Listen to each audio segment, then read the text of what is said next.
자, 우리 똑똑히 제자들 경제학장 박사다. 다들 모였나? 좋아, 좋아. 그럼 오늘 특별 보충 수업 한번 신나게 시작해볼까? 하하하, 시작부터 다들 표정이 왜 그래? 알아. 금융 규제. 이 네 글자만 들어도 막 눈꺼풀이 무거워지지? 근데 있잖아. 금융의 신 워렌 버핏 할아버지도 이 규제라는 문법을 모르면 절대 투자 안 한다고. 오늘 딱 이 시간만 집중하면 여러분은 그 문법의 기초를 완벽하게 마스터하는 거야. 야, 바로 그거야. 아주 좋은 질문. 신문이나 뉴스만 틀면 뭐 맨날 무슨 규제, 무슨 협약? 머리 아프잖아. 아니, 그냥 시장이 알아서 하게 놔두면 안 되나? 왜 이렇게 정부가 하나부터 열까지 간섭하려는 걸까? 이 세상 모든 복잡한 규칙들은 말이지, 결국 딱 두 가지 문제를 해결하려고 만든 거야. 첫째는 정부의 비대칭성. 이게 뭐냐면 은행은 돈 빌리는 사람이 어떤 사람인지 속속들이 알 수가 없다는 거지. 그리고 둘째, 과도한 위험 추구. 은행이 설령 망하더라도 예금은 정부가 보호해주잖아. 그러니까 은행 입장에선 에라 모르겠다 하고 위험한 데다 돈을 확 질러버릴 유혹이 생긴단 말이지. 이 두 녀석이 바로 금융 시스템 전체를 한 방에 무너뜨릴 수 있는 아주 무서운 시한폭탄 같은 거야. 그래서 정부가 이 시한폭탄을 해체하려고 8가지나 되는 연장통을 들고 나온 거야. 바로 여기 보이는 것들. 벌써 머리 아프다고? 에이, 괜찮아. 오늘은 이 중에서 진짜 제일 중요한 핵심 몇 가지만 콕콕 집어볼 거니까 걱정 마. 좋아, 그럼 첫 번째 방패부터 한번 열어보자. 바로 자본 규제. 이건 뭐 금융 규제의 심장이라고 할 수 있어. 제일 중요해. 오, 우리 제자 감 좋은데? 핵심을 정확히 꿰뚫었어. 맞아. 은행이 굴리는 돈은 크게 두 종류야. 하나는 남의 돈, 그러니까 우리가 맡긴 예금 같은 거고, 다른 하나는 진짜 은행 자기 돈인 자기 자본. 그럼 자본을 규제한다는 게 무슨 뜻일까? 정답! 바로 그거야. 만약에 은행이 돈을 빌려줬는데 홀라당 떼었다고 쳐봐. 그럼 그 손실은 뭘로 메꿀까? 바로 이 자기 자본으로 메꾸는 거야. 그래서 이 자기 자본을 안전 쿠션이라고 부르는 거지. 쿠션이 두툼하고 푹신할수록 은행은 웬만한 충격에도 끄떡없이 버틸 수 있겠지? 자, 그럼 이 안전 쿠션의 크기는 어떻게 정할까? 옛날에는 왼쪽에 있는 단순 레버리지 비율이란 걸 썼어. 엄청 간단하긴 한데 국채처럼 안전한 자산이나 망해가는 회사에 빌려준 위험한 돈이나 똑같이 취급하는 치명적인 허점이 있었지. 그래서 이걸 보완하려고 나온 게 바로 오른쪽에 있는 위험가중 자본 방식이야. 위험한 자산일수록 더 두꺼운 안전 쿠션, 즉 자기 자본을 쌓게 하는 거지. 훨씬 똑똑한 방법이지. 이게 바로 그 유명한 바젤 협약의 핵심 아이디어야. 여러분, 2008년에 리먼 브라더스 같은 거대한 은행들이 왜 그렇게 허무하게 무너졌는지 알아? 한마디로 이 안전 쿠션이 너무 얇았기 때문이야. 그래서 전 세계 금융감독 전문가들이 스위스 바젤에 모여서 머리를 맞대고 만든 게 바로 바젤 3라는 약속이야. 핵심은 위기가 와도 은행이 버틸 수 있도록 자본의 질과 양을 모두 대폭 강화한 거지. 이게 지금의 글로벌 스탠다드가 된 거야. 좋아. 안전 쿠션을 튼튼하게 만들었어. 그럼 그 다음엔 뭘 해야 할까?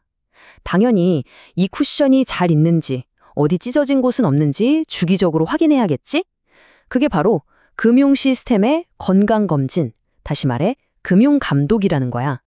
이 건강검진이 끝나면 감독 당국이 은행에 성적표를 하나 딱 내줘. 그 이름이 바로 카메스 등급이야.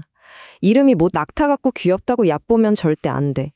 이 성적표 한 장에 은행의 목숨이 왔다 갔다 하거든. 이 케멜스라는 게 그냥 붙인 이름이 아니야. 은행의 건강 상태를 진단하는 가장 중요한 6가지 항목에 앞글자만 쏙쏙 따온 거지. 감독관들이 직접 은행에 찾아가서 이 항목들을 샅샅이 뒤지고 1등급부터 5등급까지 점수를 매기는 거야. 바로 이 6가지 항목이야. 자, C는 자본 적정성. 우리 방금 배운 안전 쿠션. 그거 충분하냐 이거고, A는 자산 건전성. 혹시 떼일 돈은 없냐? M은 경영 관리 능력. E는 수익성. 돈 잘 버냐? L은 유동성. 급할 때 내줄 현금은 있냐? 마지막 S는 시장 위험 민감도. 이 6가지가 완벽한 조화를 이루어야 1등급 모범생 은행이 될 수 있는 거지. 그렇지. 성적표가 나쁘면 당연히 벌을 받아야지. 과연 어떤 무시무시한 일이 벌어질까? 만약에 등급이 4등급이나 5등급으로 떨어지잖아. 그럼 바로 문제은행이라는 낙인이 딱 찍히고 특별 감시에 들어가게 돼. 감독 당국이 야, 너네 배당금 주지 마. 신규 대출도 금지. 이런 식으로 명령을 내릴 수도 있고 그래도 말 안 들으면 최악의 경우 은행 문을 강제로 닫게 할 수도 있어. 정말 무서운 성적표라니까. 자, 이제 은행이 튼튼한지 건강검진까지 마쳤어. 근데 이게 끝이 아니야. 마지막으로 금융시장 자체를 투명하게 만들고 우리 같은 평범한 소비자들을 보호하기 위한 중요한 장치들도 좀 살펴봐야 해. 먼저 아무나 은행을 차리면 큰일 나니까 인가제도라는 걸로 진입장벽을 딱 세워놓고 또 투자자들이 뭐가 뭔지도 모르고 투자하는 깜깜이 투자를 막으려고 공시 의무로 정보를 투명하게 공개하도록 하지. 그리고 우리가 대출 받을 때 복잡한 이자율 계산에 속지 않도록 연이율, APR 표시를 의무화한 소비자 보호 규제도 있어. 마지막으로 은행이 너무 위험한 도박에 빠지는 걸 막으려고 경쟁 제한으로 할 수 있는 업무 영역을 정해주기도 해. 이 모든 게 모여서 아주 촘촘한 금융 안전망이 되는 거란다. 자, 오늘 정말 머리 아픈 내용이었는데 다들 너무 잘 따라와줬어. 근데 이쯤 되면 이런 생각 들지? 교수님, 그래서 이 딱딱하고 재미없는 규제 알아서 대체 어디다 써먹어요? 바로 이거야. 금융규제는 금융시장이라는 새로운 외국어를 배우기 위한 기초 문법이랑 똑같아. 여러분, 문법도 모르면서 단어만 몇 개 외운다고 외국인이랑 제대로 대화할 수 있나? 절대 안 되지. 금융시장도 마찬가지야. 여러분이 그렇게 관심 많아하는 주식시장, 채권, 환율, 부동산 이 모든 것들은 말이지 금융 시스템의 안정성이라는 거대한 무대 위에서 춤을 추는 배우들이야. 정부가 갑자기 자본 규제를 강화한다고 발표하면 시장이 어떻게 될까? 어떤 은행의 카멜스 등급이 떨어졌다는 뉴스가 나오면 그 은행 주식은 어떻게 해야 할까? 이제 여러분은 그 무대 뒤편을 이해하게 된 거야. 물론 오늘 배운 내용이 당장 막 쉽고 재밌게 느껴지진 않을 거야. 나도 알아. 하지만 괜찮아. 처음부터 모든 걸 아는 사람은 세상에 아무도 없어. 위대한 경제학자 케인스도 투자의 전설 조지 소로스도 다 이런 기초부터 한 걸음 한 걸음 시작했단다. 제일 중요한 건 포기하지 않고 차근차근 나아가는 그 마음이야.